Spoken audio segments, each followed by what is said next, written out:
The studio lights were blinding, the kind that makes smiles look wider and tension look invisible. But on this morning, nothing could hide what was about to unfold. Samuel L. Jackson sat in his chair on the Good Morning America set, legs crossed, expression unreadable. Across from him, Michael Strahan adjusted his cue cards with that easy, familiar charm America had come to trust. The cameras rolled. The teleprompter scrolled. Millions of viewers expected another safe, upbeat segment, the kind that fills coffee cups and commutes with predictable warmth. But then came the question. A smirk, a tone, a subtle jab wrapped in a compliment, and everything changed. Jackson's eyes flickered. Not anger, but clarity. The kind of clarity that only comes when someone decides they've had enough. His voice cut through the cheerful studio air like a blade through glass. See, that's the problem right there, Mike. You want the real me until you get the real me. The crew froze. You could almost hear the hum of the lights overhead, the stifled breath of producers in the control room.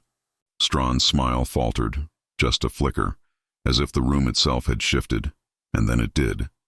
In less than 30 seconds, the temperature dropped. The conversation turned from promotion to confrontation. The Good Morning America script gone, the chemistry gone, the illusion of control shattered. Somewhere off camera, a voice whispered, "Cut to break." But it was too late. The internet had already begun recording. Viewers at home leaned forward, instinctively sensing that they were witnessing something raw, something unplanned, unfiltered and completely real. By the time the segment cut to commercial, Jackson's mic was off, Strahan's smile had hardened into glass, and Twitter had erupted into chaos. Samuel Jackson and Good Morning Meltdown were trending within minutes. The headline would write itself. Samuel L. Jackson kicked off Good Morning America after heated clash with Michael Strahan. But what really happened inside that studio? And why did it strike such a nerve across America? Because what unfolded next, the narrator intones, wasn't just a clash of egos. It was a battle for truth live on national television. Morning television isn't built for confrontation. It's built for comfort, for smiles that sell headlines and laughter that softens the world's edges. Good Morning America had mastered that formula. But on that day, something felt different. Behind the glossy desk and the pastel lighting, tension simmered. The audience didn't see the whispered instructions in the earpieces, the tight nods from producers, or the pressure to keep everything light. Because when the cameras are rolling, there's no room for friction, not even from a legend. Michael Strahan, ever the professional, carried the network's weight like a tailored suit. Once a football warrior, now a media darling, he'd spent years perfecting the art of polite curiosity, the kind that digs just deep enough to sound bold, but never deep enough to cause trouble. America loved him for it. Samuel L. Jackson, though, played by different rules. He wasn't a company man. He'd built a career on raw honesty, on roles that made people uncomfortable because they were real. To him, authenticity wasn't a performance. It was oxygen. So when Strahan's lighthearted question brushed against something heavier, maybe race, respect, or relevance, the air shifted. Jackson's smile faded and his body leaned in ever so slightly. That's when everyone in the studio felt it. The mask of morning television was starting to crack. It wasn't just a celebrity spat. It was a cultural collision between the polished and the unapologetic, between the corporate and the candid. For Strahan, the goal was to keep the show smooth. For Jackson, the goal was to keep himself honest, and in that clash of purpose, millions of viewers would soon see which one America really rewarded. Because when authenticity meets image on live TV, the narrator teases, someone always pays the price. Michael Strahan wasn't born into television perfection. He built it, one careful smile at a time. After years of bone-shattering hits on the football field, he had reinvented himself, trading shoulder pads for tailored suits, locker rooms for morning lights. America loved a redemption story, and Strahan had mastered his. Producers called him the golden balance, strong yet safe, charming yet neutral. He could handle any guest, glide over controversy, and still deliver the network's morning warmth. That skill made him invaluable, and quietly untouchable. But behind the scenes, the weight was real. Every joke, every eyebrow raise, every unscripted moment could be clipped, tweeted, and twisted within minutes. He had learned the art of survival. Keep it smooth, keep it smiling, and never, ever lose control. And so, when a guest pushed boundaries, Strahan didn't react. He redirected. When someone challenged him, he laughed. When truth made the room uncomfortable, he moved on, until Samuel L. Jackson sat across from him. There was something about Jackson's energy, raw, grounded, unedited, that stripped away Strahan's practiced ease.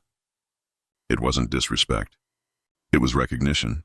Jackson represented what Strahan had long buried, the version of himself that spoke freely, before the contracts, before the cameras, before the corporate polish. As the interview unfolded, Strahan felt the old instinct rising, the defensive one, the athlete who couldn't afford to lose ground. Only this time, the battlefield wasn't a field. It was a live broadcast, and the opponent wasn't an enemy. It was the truth. For years, Strahan had been America's morning calm, the narrator says softly. But that morning, calm met confrontation, and calm blinked first. Before the fame, before the Oscars, before the world knew his voice, Samuel L. Jackson was just another man trying to survive America's contradictions. He was born in the heat of the civil rights era, a time when silence was safety and truth could cost you everything. As a young man, he watched the world shift through protest and pain. He didn't just witness history, he absorbed it. Every injustice, every moment of restraint, every voice that dared to speak truth became part of his DNA. When he finally broke into acting, it wasn't Hollywood polish that made him great. It was his rawness. Directors didn't hire him for perfection. They hired him for presence. When Jackson spoke, it wasn't a line, it was a challenge. When he stared down a camera, it didn't just record him, it flinched. But Hollywood, like morning television, loves control. And Jackson never gave them that. He refused to shrink himself to fit the script. He refused to tone down his truth for comfort. "You don't hire me to whisper," he once said. "You hire me to wake people up." That's what made this moment on Good Morning America so volatile. Jackson wasn't just another guest promoting a movie. He was a man with decades of unfiltered truth in his chest, and a lifetime of watching the world prefer polite lies over hard honesty. So when Strahan's question brushed against pride, identity, or respect, Jackson didn't see a host. He saw a mirror of every moment someone had tried to silence or sanitize his truth. And in that instant, the narrator murmurs, the actor disappeared, and the activist stood up. The interview started with routine smiles, the kind that morning television manufactures by the dozen. But underneath, something sharp was brewing. Michael Strahan shuffled his cards, clearing his throat. "Now, Sam," he began, leaning in with that practiced grin. "Some folks say you've mellowed out over the years. Is that true, or have you just learned to play nice with the cameras?" It was meant as a joke, the kind of light banter that fills air between commercials. But the moment the words left his mouth, the tone changed. Jackson's eyebrows lifted, his posture straightened, and the studio's easy rhythm evaporated. "Mellowed out?"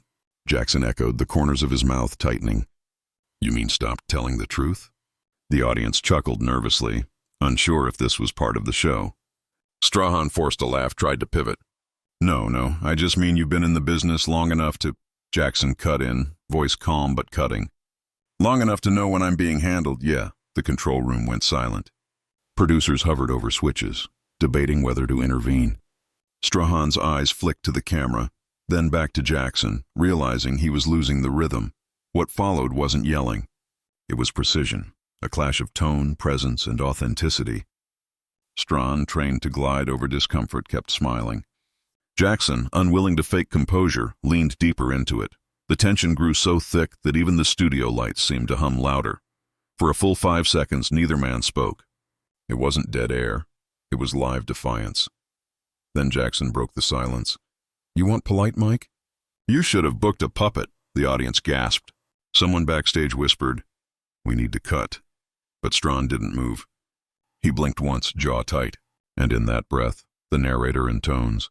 The line between conversation and confrontation vanished, and so did the safety of live television.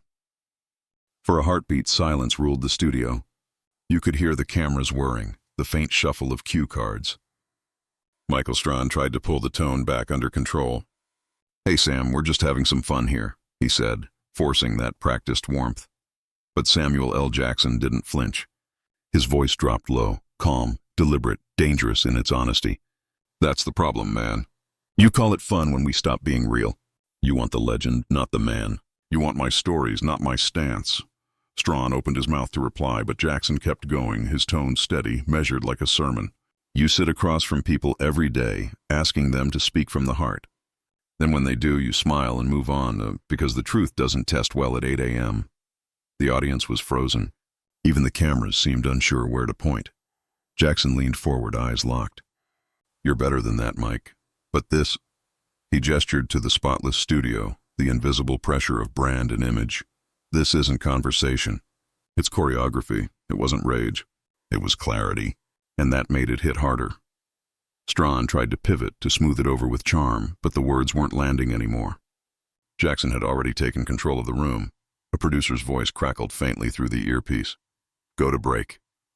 Go to break now. Strahan hesitated, lips parting, unsure whether to defend himself or surrender. Jackson simply sat back, calm, defiant, the weight of his words hanging heavy in the air. Then, softly, almost like a benediction, Jackson added, If telling the truth gets me kicked off your show, then I guess I've done my job. The screen cut to commercial. And by the time they came back, the narrator whispers, Samuel L. Jackson was gone, but his words were already everywhere. When the cameras cut to commercial, chaos took over.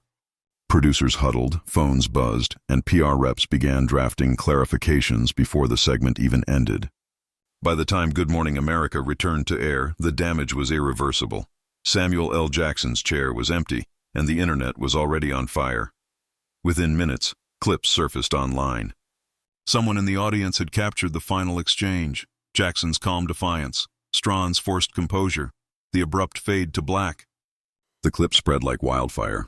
Twitter, Instagram, TikTok, all ablaze with disbelief. Jackson v. Strahan hit trending within 15 minutes. Let him speak followed seconds later. Some called Jackson unprofessional. Others called him a hero. Celebrities weighed in. Talk shows reacted, and late-night hosts scrambled to rewrite their monologues. The same networks that once booked Jackson for ratings now debated whether he'd gone too far. But something deeper was happening. Viewers weren't just gossiping, they were arguing about meaning. Was Jackson punished for honesty? Was Strahan protecting his brand, or his dignity? Clips of Jackson's past interviews resurfaced, moments when he'd called out hypocrisy, stood his ground, refused to play the Hollywood game. His defiance became a rallying cry. That's real, one tweet read. That's what authenticity looks like. Meanwhile, Strahan stayed silent.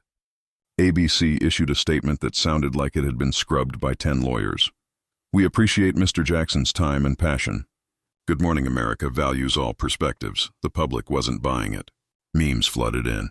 Jackson's glare captioned with lines like, when you finally say what everyone's thinking. By evening, the clash had transformed from a TV moment into a cultural mirror. It wasn't just about two men in a studio, the narrator reflects. It was about every voice that's ever been told to smile, nod, and stay in line. In the days that followed, the noise began to settle. But the echo of that confrontation refused to fade. Every replay, every reaction, every think piece circled the same unspoken question. Why did this moment matter so much? Because deep down, it wasn't about a movie or even about two celebrities trading words. It was about the cost of authenticity in a world addicted to performance. Samuel L. Jackson's calm defiance exposed something uncomfortable, that America loves honesty only when it's convenient.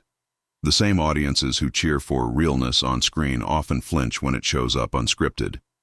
And that morning, Jackson didn't play the character the show expected. He showed up as himself. In an era where every word is branded, every smile rehearsed, his refusal to conform felt almost radical. He didn't shout, he didn't storm off. He simply stood in his truth, and that, somehow, was the most disruptive act of all. Michael Strahan, too, became a symbol, not of villainy, but of the system itself. A man caught between honesty and obligation, between personal pride and professional polish. He wasn't the enemy. He was the embodiment of the world Jackson had been fighting his entire career, and in that collision, two icons, two truths, viewers saw a reflection of their own daily choices, to speak or stay silent, to keep the peace or tell the truth. In the end, the narrator says, voice steady, The real story wasn't about a clash on live TV. It was about the power of one man choosing integrity over image and daring everyone watching to do the same. As the segment replayed across screens, it stopped being just news. It became a parable about courage, dignity, and the simple, stubborn power of truth. Samuel L. Jackson didn't just walk off a talk show. He walked into history's favorite argument: truth versus comfort. In a world that rewards politeness over principle, his defiance was a reminder that dignity isn't given by cameras or contracts. It's earned in the moments when you refuse to shrink. So as the lights fade and the echoes of that interview linger, ask yourself, when the world expects silence, will you speak? Because every time someone like Jackson stands firm, it gives the rest of us permission to do the same. If you believe truth still matters, share this story. If you believe authenticity deserves a stage, subscribe, comment, and keep the conversation alive. Because the next viral moment isn't just entertainment, it's a test of who we really are.